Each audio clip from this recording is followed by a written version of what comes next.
Hello students, कैसे हैं आप सभी। आई होप आप सभी बहुत अच्छे होंगे। तो आज के लेक्चर में हम बात करेंगे चैप्टर नंबर 2 के पॉलिनोमियल्स के। सबसे पहले सीखेंगे हम कुछ बेसिक्स फॉर्मूलेस और उसके बाद हम डिस्कस करेंगे कुछ क्वेश्चंस। तो चलिए वीडियो को स्टार्ट करने से पहले अगर आप चैनल पर नए हैं तो प्लीज़ चैनल को सब्सक्राइब करें, शेयर करें, लाइक करें और कमेंट करके ज़रूर बताएँ आपको वीडियोज़ कैसी लगती हैं। तो चलिए स्टार्ट कर लेते हैं। सबसे पहले हम बात कर लेते हैं एक्सरसाइज 2.1 के बारे में। चैप्टर का नाम है पॉलिनोमियल्स। ठीक है, तो एक्सरसाइज 2.1 में आपके पास सिर्फ एक ही टाइप के क्वेश्चन हैं। ठीक है, तो उसमें हम ज़्यादा टाइम नहीं लगाएंगे, सिर्फ एक 2 या 3 मिनट का टाइम लगाएंगे उसमें। तो एक्सरसाइज 2.1 जो है, सिर्फ उसमें आपको यही बताना है कि जो कोई भी आपको ग्राफ दिया जाएगा, ठीक है, कोई भी आपको ग्राफिकली इमेज दी जाएगी, उसमें आपको डायरेक्टली पूछा जाएगा कि नंबर ऑफ़ जीरोस कितने हैं। ठीक है, देखिए नंबर ऑफ़ जीरोस निकालने के लिए सबसे पहले आपको अगर ग्राफिकली तरीके से पूछा गया है तो आपने एक चीज़ का ध्यान रखना है। ग्राफ के माध्यम से जब आप निकाल लेंगे, आपने सिर्फ एक्स एक्सिस पे ही ध्यान रखना है कि एक्स एक्सिस पे जो लाइन है, जो कर्व है, वो कितनी बार कट करके जा रही है। जैसे कि फॉर एग्जांपल के लिए मैं यहाँ पे लिख लेता हूँ, एक्स एक्सिस पे ही आपने ये चीज़ चेक करनी है, वाई एक्सिस पे चेक नहीं करनी है। ठीक है, जैसे मेरे पास ये कोई ग्राफ है, ये एक्स है positive x axis, minus x axis, और ये नेगेटिव वाई और ये पॉजिटिव वाई। ठीक है, इस तरीके से सपोज़ करो आपके पास कोई कर्व है, यहाँ पे कुछ इस टाइप से कर्व है। तो आप देख सकते हैं ये कर्व जो है वो वाई एक्सिस को इस पॉइंट पे कट करती है। ठीक है, हमें नहीं पता यहाँ पे क्या पॉइंट है, 5 भी हो सकता है, 6 भी हो सकता है, 3, 4 जो भी हो सकता है। तो यहाँ पे ये जो कर्व है वो वाई एक्सिस को कट करती है, पर एक्स एक्सिस को किसी भी पॉइंट पे कट नहीं करती है। तो इस केस में नंबर ऑफ़ जीरोस जो है वो कितने बनेंगे हमारे पास? 0। यहाँ पे कोई भी नंबर ऑफ़ जीरोस नहीं है। ठीक है, अगर मैं बात करूँ इस कर्व की, तो आप देख सकते हैं इस कर्व में भी आपके पास क्या है, यहाँ पे एक नंबर ऑफ़ जीरोस यहाँ पे, क्योंकि एक्स एक्सिस में ये लाइन यहाँ पे कट कर रही है, और एक जीरोस यहाँ पे आएगा। ठीक है, 2 यहाँ पे नंबर ऑफ़ जीरोस आएंगे। तो यहाँ पे जो नंबर ऑफ़ जीरोस आएंगे वो 2 आएंगे। क्यों? क्योंकि एक्स एक्सिस पे जो कर्व है वो 2 टाइम्स उसको कट करके जा रही है। ठीक है, आपने हमेशा ये चीज़ ध्यान रखनी है कि जो वाई एक्सिस है उस पर कट करके जाए या ना जाए उससे कोई मतलब नहीं है। आपने सिर्फ इस लाइन को देखना है, जो एक्स एक्सिस की लाइन है उस पर अगर कर्व आपके पास कट करके जाती है तब आपने चेक करना है कि वो कर्व जो है वो कितनी बार उसको कट करके जा रही है। तो यहाँ पे 2 बार कट करके गई थी हमने, तो नंबर ऑफ़ जीरोस यहाँ पे 2 हो जाएंगे। इसी के साथ साथ एक एग्जांपल और ले लेते हैं, बिल्कुल इससे मिलता जुलता। उसमें भी क्या करेंगे हम, जैसे कि एक कर्व हमारे पास इस टाइप से है। ठीक है, तो इसमें आप अगर आपसे पूछा जाए कि नंबर ऑफ़ जीरोस आप बताएं कितनी नंबर ऑफ़ जीरोस है यहाँ पे, तो आप देख सकते हैं एक कट यहाँ पे है, एक कट यहाँ पे है 2, एक कट यहाँ पे है 3, एक कट यहाँ पे है 4। तो इस केस में जो नंबर ऑफ़ जीरोस वो कितनी हो जाएंगी? 4। ठीक है, इससे ज़्यादा आपके पास इस चैप्टर में से नहीं पूछा जाएगा। एक्सरसाइज 2.1 में से सिर्फ आपको एक ग्राफ दिया जाएगा और उस ग्राफ में से आपको ये बोला जाएगा कि आपने यहाँ पे नंबर ऑफ़ जीरोस बतानी है, नंबर ऑफ़ जीरोस कितनी है। ठीक है, किसी भी टाइप का कोई भी ग्राफ आ जाए, आपने सिर्फ ये चीज़ चेक करनी है कि एक्स एक्सिस पे कितनी बार लाइन टच हो रही है या उसको कट करके जा रही है। ठीक है, चलिए तो अब हम बात कर लेते हैं एक्सरसाइज 2.2 के बारे में, जो बहुत इंपॉर्टेंट है एग्जाम पॉइंट ऑफ व्यू से। यहाँ से आपके पास 2 या 3 नंबर में क्वेश्चन आपसे पूछा जाएगा, इससे ज़्यादा नहीं आएगा, 2-3 नंबर का क्वेश्चन आएगा इसमें से। तो सबसे पहले बात कर लेते हैं नंबर ऑफ़ जीरोस में। नंबर ऑफ़ जीरोस में हमारे पास 2 चीज़ें आएंगी। ठीक है, एक होता है सम ऑफ़ जीरोस, एक होता है प्रोडक्ट ऑफ़ जीरोस। ठीक है, सबसे पहले लिखते हैं हम sum of zeros. Sum of zeros का आपके पास फॉर्मूला होता है negative of coefficients of x divided by coefficients of x square. ठीक है, अभी हम इसके बारे में बात करेंगे कि कोफिशिएंट ऑफ एक्स यहाँ पे क्या है, कोफिशिएंट ऑफ एक्स के यहाँ पे क्या है। फिलहाल के लिए आप इसको फॉर्मूले का याद रखेंगे। सम ऑफ जीरोस का फॉर्मूला होता है negative sign of coefficient of x upon में कोफिशिएंट्स ऑफ एक्स स्क्वायर। अगर मैं यहाँ पे लिखूँ product of zeros, product of zeros, product of zeros का फॉर्मूला आपके पास होता है कोफिशिएंट्स। कोफिशिएंट्स की जगह आप डायरेक्ट लिख सकते हैं यहाँ पे कांस्टेंट टर्म, कांस्टेंट टर्म, और नीचे आपके पास आ जाएगा कोफिशिएंट्स ऑफ एक्स स्क्वायर। ठीक है। तो ये sum of zeros, product of zeros है क्या एक्चुअली में, इसके बारे में थोड़ा सा मैं आपको बता देता हूँ ताकि आपके जो एग्ज़ाम में जो है वो इस चीज़ें याद रहें। लेट अस कंसीडर, आपके पास एक क्वाड्रेटिक क्वेश्चन है x² + 7x + 10। ठीक है, आपके पास ये एक क्वाड्रेटिक क्वेश्चन है। क्वाड्रेटिक क्वेश्चन हम उसको बोलते हैं जिसमें पावर यहाँ पे क्या होती है, 2 होती है। ठीक है, अगर पावर 1 है तो लीनियर है, पावर 3 है तो क्यूबिक इक्वेशन है। ठीक है, तो ये सारी की सारी चीज़ें जो है वो पॉलिनोमियल्स के अंदर आती हैं। तो x² + 7x + 10 ये हमारे पास क्या है, क्वाड्रेटिक इक्वेशन है। तो इसके अगर हम फैक्टर्स निकाल लें, फैक्टर्स का मतलब क्या है, इसके रूट्स निकाल लें। रूट्स का मतलब क्या है, यहाँ पे हमने x की वैल्यूज़ निकालनी है, सिंपल सी बात ये है। तो x की यहाँ से कितनी वैल्यूज़ आ सकती हैं, कितनी पॉसिबल वैल्यूज़ आ सकती हैं, जितनी पावर आपको हायर पावर गिवन होगी उतने ही वैल्यूज़ x की आएंगी। अब यहाँ पे हायर पावर जो है वो 2 है, तो x की जो वैल्यूज़ हैं वो 2 आएंगी। ठीक है, चलिए स्टार्ट कर लेते हैं, इसको फैक्टर्स बना लेते हैं इसके। तो फैक्टर्स बनाएंगे x² + 5x + 2x + 10 = 0। तो यहाँ से मैं x कॉमन ले लेता हूँ, x + 5 और प्लस में 2 कॉमन ले लेते हैं, x + 5 = 0। यहाँ दोनों में से x + 5 कॉमन आ जाएगा हमारे पास और यहाँ पे बचेगा x + 2 = 0। तो x + 5 = 0 एंड x + 2 = 0। तो x की वैल्यू मेरे पास आ जाएगी -2 एंड x = -5। अब ये जो वैल्यूज़ हैं 2 की 2, x = -2 एंड x = -5, इनको बोलते हैं नंबर ऑफ जीरोस। जब ये हम यहाँ पे बात कर रहे हैं ना, जीरोस के बारे में बात कर रहे हैं, वो यही वैल्यूज़ हैं हमारे पास जीरोस। ठीक है, x = -5, x = -2, तो ये नंबर ऑफ जीरोस हैं। यहाँ पे नंबर ऑफ जीरोस कितनी है, 2 है। नंबर ऑफ जीरोस का मतलब यही है कि वो रूट्स की बात कर रहा है, इनकी x की वैल्यूज़ की बात कर रहा है। ठीक है, चलिए अब इसके बेस पे क्या करते हैं हम, यहाँ पे थोड़ा सा इसके बाद एक एग्जांपल ले लेते हैं, उससे थोड़ा सा और क्लियर हो जाएगा आपको, इसका फॉर्मूले को थोड़ा सा रिलेट कर लेते हैं। देखिए हमारे पास जर्नल अगर हम इक्वेशन लिखें, जर्नल इक्वेशन ऑफ क्वाड्रेटिक, तो ये हमारे पास होती है ax² + bx + c। ठीक है, ये मेरे पास जर्नल इक्वेशन होती है quadratic equation ax² + bx + c। और अगर हम बात करें यहाँ पे सम ऑफ जीरोस और प्रोडक्ट ऑफ जीरोस की, तो हम लेट कर लेते हैं, let alpha and beta be 2 zeros. हमने मान लिया कि अल्फ़ा और बीटा जो है इस इक्वेशन की जीरोस हैं दोनों। ठीक है, यानी कि अल्फ़ा की भी कोई वैल्यू हो सकती है, जैसे यहाँ पे हमारे पास आई x = -5 और x = -2। ऐसी अल्फ़ा की वैल्यू कुछ भी हो सकती है, बीटा की वैल्यू भी कुछ भी हो सकती है। तो हमने लेट कर लिया कि अल्फ़ा और बीटा जो है वो दोनों क्या हैं, इसके नंबर ऑफ जीरोस हैं, इसके 2 जीरोस हैं। ठीक है, तो अगर हम इसको इस फॉर्मूले से रिलेट करें तो कैसे रिलेट कर सकते हैं आप, तो सबसे पहले हम सम ऑफ जीरोस लिखते हैं, sum of zeros. Sum of zeros का मतलब क्या है, minus of coefficients of x। यहाँ पे कोफिशिएंट्स ऑफ x कितना है, b अपॉन और कोफिशिएंट्स ऑफ x² यानी कि a। तो आपके पास अल्टीमेटली आ जाएगा -b/a। तो इसको आप डायरेक्ट भी याद रख सकते हैं, अगर अल्फ़ा बीटा आपके पास 2 जीरोस हैं तो उसका फार्मूला आप डायरेक्ट लिख सकते हैं -b/a। और इसको अगर थोड़ा सा रिलेट करें सम ऑफ जीरोस को, यानी कि अल्फ़ा प्लस बीटा आपके पास होगा -b/a। ठीक है, सम ऑफ जीरोस यानी कि जीरोस हमारे पास क्या है, alpha beta, sum of zeros = formula -b/a।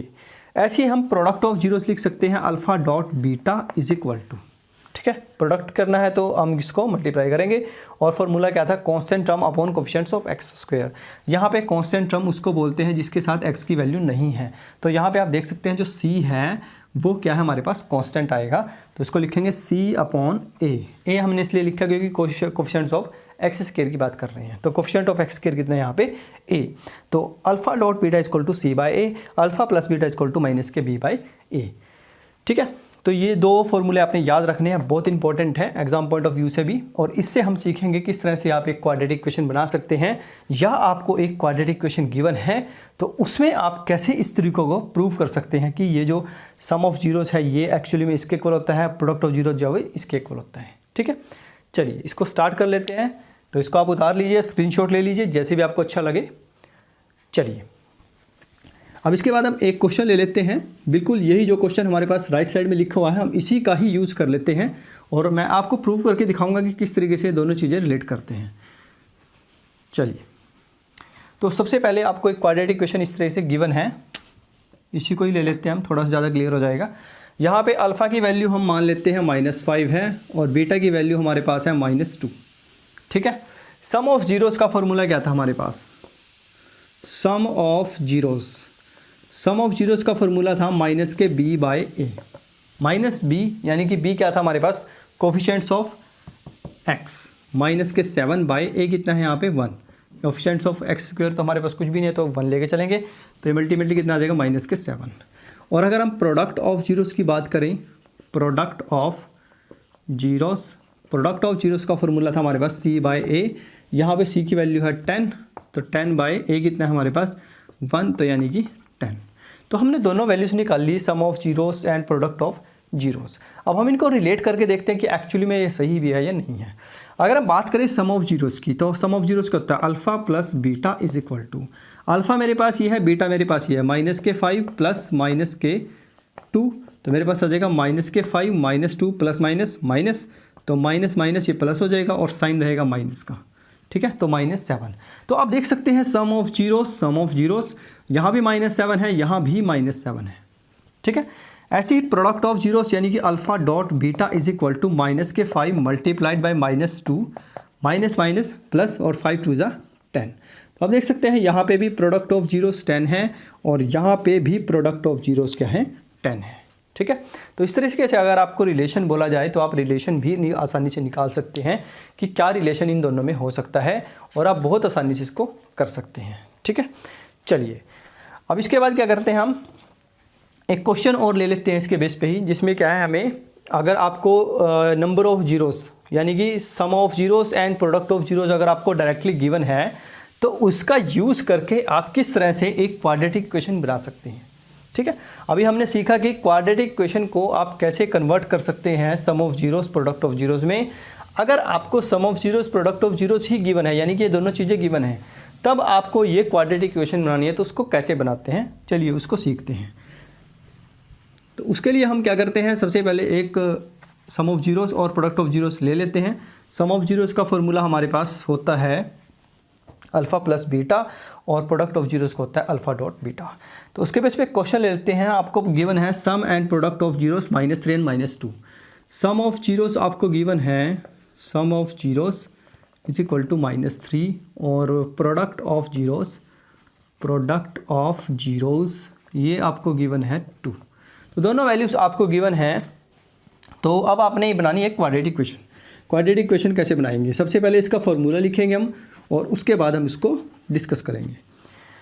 तो फॉर्मूला क्या था सम ऑफ जीरोज़ का? सम ऑफ जीरोज़ का फॉर्मूला था अल्फ़ा प्लस बीटा यानी कि कोफिशिएंट्स ऑफ x यानी कि -b/a। फॉर्मूला हम डायरेक्ट यहाँ पे यूज़ करेंगे, -b/a इज इक्वल टू -3। तो -b/a इज इक्वल टू -3। ठीक है, एक इक्वेशन तो मेरे पास ये आएगी। प्रोडक्ट ऑफ जीरोज़ का फॉर्मूला था c/a या अल्फ़ा डॉट बीटा भी लिख सकते हैं आप। ठीक है, लिखना चाहते हैं तो लिख सकते हैं इसको भी, alpha dot beta is equal to था c/a और ये अल्टीमेटली इक्वल हो जाएगा हमारे पास 2 के। ठीक है, तो c/a इक्वल आ जाएगा आपके पास 2 के। तो अब इस चीज़ को ध्यान से देखिए, यहाँ से अगर आपको बोला जाए, इसको मैं थोड़ा सा मॉडिफाई करके लिख लेता हूँ, b/a इज इक्वल टू 3 और ये c/a इज इक्वल टू 2। अब इस चीज़ को समझिए, यहाँ पे अगर b के यहाँ पे अगर सिंपल वैल्यू लिखी है, मतलब फ्रैक्शन में वैल्यूज़ नहीं है। ठीक है, sum of zeros product of zeros अगर आपके पास फ्रैक्शंस में नहीं गिवन है, तब तो आप डायरेक्टली यहाँ पे a की वैल्यू को 1 लेके चलेंगे। ठीक है, क्योंकि जिसके नीचे कुछ नहीं है उसके नीचे आप 1 लिख सकते हैं इस टाइप से।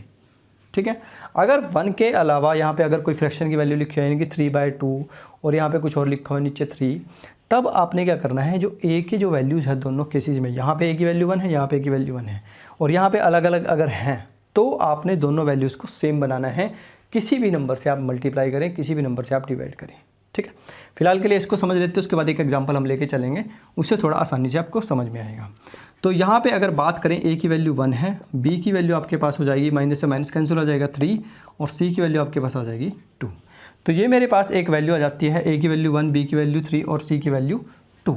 यहाँ से आप एक क्वाड्रेटिक इक्वेशन बहुत आसानी से बना सकते हैं। आपने क्या करना है, आपने जनरल इक्वेशन में वैल्यूज़ पुट करनी है। जनरल इक्वेशन क्या आती है हमारे पास, ax² plus bx plus c, ये हमारे पास जनरल इक्वेशन थी। तो हमने क्या करना है, a की जगह पे यहाँ पे 1 रखना है, यानी कि 1x² प्लस 3x और प्लस में 2, तो हमारे पास अल्टीमेटली आ जाएगी x² प्लस 3x प्लस 2। ठीक है, तो ये मेरे पास रिक्वायर्ड फॉर्मूला आ जाएगा, यानी कि रिक्वायर्ड क्वाड्रेटिक इक्वेशन आ जाएगी। ठीक है दोस्तों, तो ये चीज़ें आपने आनी चाहिए कि अगर आपको सम ऑफ जीरोस गिवन है, प्रोडक्ट ऑफ जीरोस गिवन है, तो आप क्वाड्रेटिक इक्वेशन किस तरीके से बना सकते हैं, और अगर कोई क्वाड्रेटिक इक्वेशन गिवन है तो उसमें से आप sum of zeros, product of zeros कैसे निकाल सकते हैं। बहुत आसान है। ठीक है, चलिए इसके बेस पे एक एग्जांपल वो लेते हैं जिसमें हम फ्रैक्शंस की वैल्यूज़ को लेके चलते हैं और उसको सिंप्लीफाई करते हैं, उससे हमें एक क्वाड्रेटिक इक्वेशन बनाना सीखेंगे। तो अगर आपके पास सम ऑफ जीरोस या प्रोडक्ट ऑफ जीरोस कुछ इस टाइप से गिवन हो, सपोज करो सम ऑफ जीरोस आपके पास गिवन है 2/3 और प्रोडक्ट ऑफ जीरोस आपके पास गिवन है 1/4, कुछ भी हो सकती है वैल्यूज़। ठीक है, सम ऑफ जीरोस का formula alpha plus beta is equal to minus के b/a इज इक्वल टू 2/3। ठीक है, product of zeros alpha dot beta is equal to c/a is equal to 1/4। तो अगर हम बात करें c/a इज इक्वल टू 1/4 और यहाँ से अगर हम बात करें b/a इज इक्वल टू 2/3, तो अब आप देख सकते हैं यहाँ पे a की जो वैल्यू है यहाँ पे 3 है, यहाँ पे a की वैल्यू जो है वो 4 है। तो सबसे पहले आपने a की वैल्यू को जो है वो दोनों केसेस में कॉमन बनाना है। तो कॉमन कैसे बनाएंगे, अगर मैं यहाँ पे इसको 4 से मल्टीप्लाई कर दूँ, 4 से डिवाइड कर दूँ और यहाँ से 3 से मल्टीप्लाई कर दूँ, 3 से डिवाइड कर दूँ, तो मेरे पास आ जाएगा माइनस के b/a इज इक्वल टू 4 2 ज़ा 8/3 4 ज़ा 12 और यहाँ से मेरे पास आ जाएगा c/a इज इक्वल टू 3 1 ज़ा 3/4 3 ज़ा 12। तो आप देख सकते हैं a की जो वैल्यू है वो दोनों केसेस में सेम हो जाती है। ठीक है, ये चीज़ आपने याद रखनी है। तो यहाँ से अगर हम बात करें a की वैल्यू हमारे पास 12 है, b की वैल्यू हमारे पास हो जाएगी -8 और c की वैल्यू मेरे पास आ जाएगी 3। तो अब इसको आप आसानी से क्वाड्रेटिक इक्वेशन में पुट कर सकते हैं। क्वाड्रेटिक इक्वेशन हमारे पास क्या थी, ax² plus bx plus c is equal to 0 और यहाँ से a की वैल्यू कितनी है 12x², b की वैल्यू मेरे पास है -8 माइनस के 8x और c की वैल्यू मेरे पास है 3 प्लस में 3। तो ये मेरे पास रिक्वायर्ड क्वाड्रेटिक इक्वेशन आ जाएगी। ठीक है, तो आपको sum of zeros, product of zeros दोनों फ्रैक्शंस में भी हो सकती है, रूट्स में भी हो सकती हैं, किसी भी टाइम में हो। बस आपने जो मेन चीज़ याद रखनी है वो याद रखनी है यहाँ पे आने के बाद कि जो a की जो वैल्यूज़ है वो दोनों केसेस में सेम है या नहीं है। ठीक है, स्टूडेंट्स यहीं पे गलती करते हैं, डायरेक्ट आंसर लिख के आ जाते हैं और फिर उनको नंबर नहीं मिलते हैं। ठीक है, नंबर यहीं पे कटते हैं बच्चों के। तो आपने ये चीज़ ध्यान रखनी है, a की जो वैल्यू है दोनों केसेस में सेम बनानी है। उसके बाद आपके पास बहुत आसान है, a b c की वैल्यू निकाल लो और उसको जनरल इक्वेशन में आप पुट कर दो। ठीक है, चलिए, तो ये था आज का सेकंड क्वेश्चन, बहुत ही आसान था ये भी। अब इसके बाद हम डिस्कस कर लेते हैं, अगर क्वेश्चंस आपके पास ट्रिपल की फॉर्म में आ जाए, यानी कि कोई क्यूबिक की फॉर्म में आ जाए। अब देखिए जो क्यूबिक की फॉर्म में जो क्वेश्चंस हैं वो एग्जाम पॉइंट ऑफ व्यू से तो वैसे ही इंपॉर्टेंट नहीं है, पेपर में नहीं आएंगे वो। ठीक है, जो क्यूबिक वाले क्वेश्चंस होंगे वो एग्जाम पॉइंट ऑफ व्यू से इंपॉर्टेंट नहीं है। आपके पास पेपर में सिर्फ क्वाड्रेटिक इक्वेशन से ही पूछा जाएगा, इस तरह का कोई भी क्वेश्चन आएगा। आप चाहे तो अपने मैथ में भी चेक कर सकते हैं। ठीक है, वो आपके सिलेबस में नहीं है। ठीक है, बस आपकी जानकारी के लिए बता देता हूँ। फिर भी अगर आपके पास कोई क्यूबिक इक्वेशन आ जाए, जो नहीं है कि आपने 10th क्लास के बाद कोई और एग्ज़ाम भी आप देना चाहते हैं, ठीक है, कोई भी इस तरह का कम्पिटिटिव एग्ज़ाम आप देंगे, तो वहाँ पे अगर इस तरह का क्वेश्चन आ जाए तो उसको कैसे सिंप्लीफाई करते। ठीक है, चलिए, तो अगर आपके पास कोई भी क्यूबिक इक्वेशन आएगी, क्यूबिक इक्वेशन हम कोई जनरल इक्वेशन ले लेते हैं, ax की power 3 bx² plus cx plus d is equal to 0। ये मेरे पास एक क्यूबिक इक्वेशन है। ठीक है, अब देखिए यहाँ पे ये क्यूबिक इक्वेशन है, तो इसके फैक्टर्स कितने होने चाहिए, इसके नंबर ऑफ जीरोस कितने होने चाहिए 3, क्योंकि जितनी पावर की इक्वेशन होती है उसके नंबर ऑफ जीरोस उतने ही होते हैं। ठीक है, अभी एक क्वाड्रेटिक इक्वेशन की हमने बात की थी, उसमें 2 थे, तो 2 ही नंबर ऑफ जीरो से, यहाँ पे 3 पावर है तो नंबर ऑफ जीरोस 3 आएंगी। तो अब लेट कर लेते हैं, let alpha beta and gamma be number of zeros of equation 1 लिख लेते हैं इसको। इक्वेशन 1 के number of zeros alpha beta and gamma हमारे पास हैं। ठीक है, तो इसमें भी आप सिंपली वही फॉर्मूला लगाएंगे, कोई डिफरेंस नहीं है। Alpha plus beta plus gamma, ये है सम ऑफ जीरोस का, सम ऑफ जीरोस का। सम ऑफ जीरोस का फॉर्मूला आपके पास सेम रहेगा, माइनस के b/a। Product of zeros alpha dot beta dot gamma is equal to minus के d/a। ठीक है। जो डिफरेंस है वो सिर्फ यहाँ पे आएगा, माइनस के बी बाई ए तो आपका सेम रहेगा, alpha plus beta plus gamma is equal to minus के बी बाई ए, और प्रोडक्ट ऑफ जीरोस की अगर बात करें माइनस के डी बाई ए। तो ये दो चीज़ें आपने याद रखनी है एग्ज़ाम पॉइंट ऑफ व्यू से, बहुत इंपॉर्टेंट है। ठीक है, अगर आप कोई भी कम्पिटिटिव एग्ज़ाम देते हैं तो उसमें इस तरह के क्वेश्चन अक्सर पूछे जाते हैं। ठीक है, तो आप करना है तो आप कर भी सकते हैं, अदरवाइज़ आपके जो 10th क्लास का जो सिलेबस है, जो 10th क्लास के आपके एग्ज़ाम होंगे, बोर्ड के एग्ज़ाम CBSE HBSE के, तो उसमें इस टाइप का कोई भी क्वेश्चन नहीं आएगा। ठीक है, चलिए, तो आप सभी को ये वीडियो कैसा लगा, लेक्चर कैसा लगा? बहुत अच्छा लगा होगा मेरे हिसाब से तो। ठीक है, और अगर आपकी कोई भी क्वेरीज़ है लेक्चर से रिलेटेड, कोई चीज़ आपको समझ में नहीं आती है, तो प्लीज़ आप कमेंट बॉक्स में ज़रूर मेंशन करें, और अगर आप चैनल पे नए थे प्लीज़ चैनल को सब्सक्राइब करें और ज़्यादा से ज़्यादा शेयर करें।